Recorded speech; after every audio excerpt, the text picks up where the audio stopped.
Hi, this is Brian Wormers recording a lecture on postoperative nursing for medical surgical nursing at the University of Sioux Falls. Some of the main learning objectives today will be to be able to complete an assessment on a post-surgical patient and identify some of the postoperative complications. So the postoperative period varies a little bit depending on who's saying it.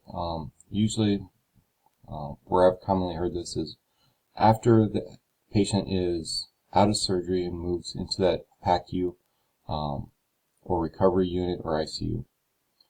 I have heard some people say that it goes up until that first follow-up appointment.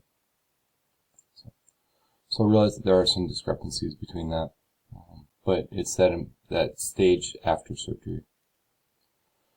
So there are lots of different improvement projects that we're trying to do with this one and trying to improve our core measures of post-op care.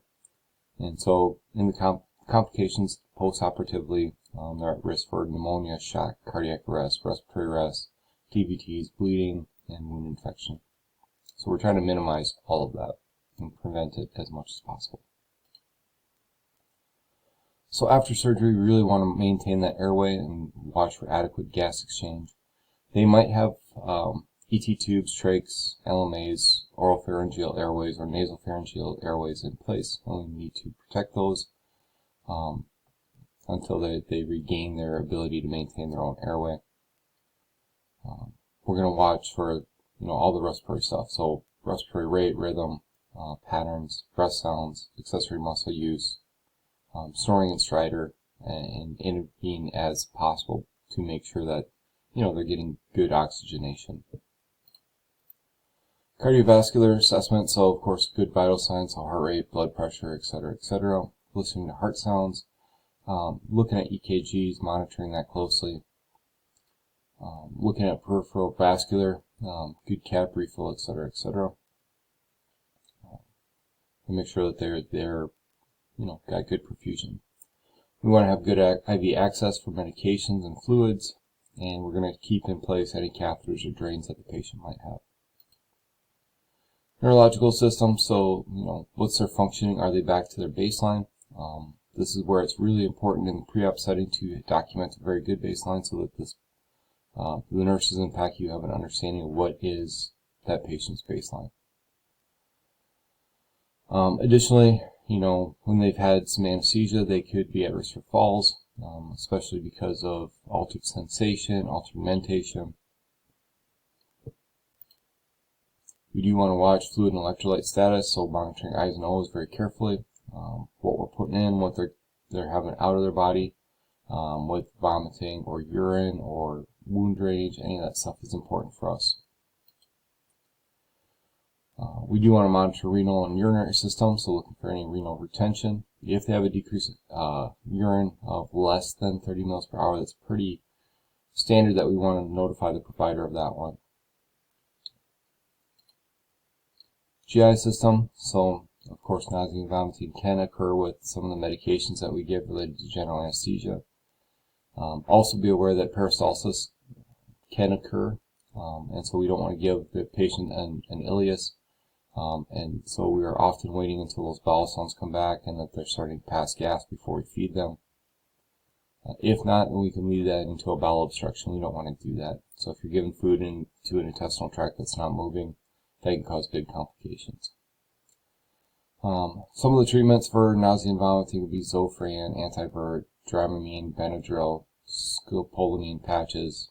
So all those are, possibilities that you might give. Might have lots of different tubes and drains. NG would be one of the more common ones, so that's to empty out the stomach contents and make sure that we don't get a stomach acid buildup in there. So it does help with GI rest and allows that GI tract to heal better. So, we're going to monitor that very closely, make sure that it's in the right spot, usually by placing it and then verifying it with a variety of different things. It could be pH testing, looking for the hydrochloric acid. It could be via x-rays or both. Do not move it or irrigate it without an order for the surgeon. So, skin assessment, so make sure that the wounds are healing appropriately. We want it approximated, clean, dry, and intact. Dehiscence is if the wound kind of pops apart. Evisceration is if you start having bowels come through that. So, of course, with these, you want to notify the surgeon immediately. And you're going to, with these kind of situations, you're probably going to cover it in a sterile fashion with something that's kind of a moist, non-stick material. Dressings and change, you got, JP drains, Penrose drains, lots of fun things like that. But what you're trying to do is prevent a fluid accumulation within that body and pulling out the drainage that may occur. So, of course, pain and discomfort is a major consideration with this one. We're going to be giving medications trying to alleviate that or minimize it as much as possible. That can vary depending on what's going on. Some patients might have blocks in, some patients might have different types of medication for pain, but realize that it is an important part of PACU nursing. And on our final slide here, we've got some of the common causes for post-op fever. This does kind of happen in the order where you commonly see it, except for the weird drugs can happen anytime. But think about water, so urinary tract infections, wind, atelectasis or pneumonia, walking, so DVTs, wound, so surgical wound infections. Realize that this happens days after. This usually isn't a same-day type of effect. But this can be some of the common complications after surgery that we want to watch for and prevent if possible. So, this concludes this lecture. If you have any questions, please contact me.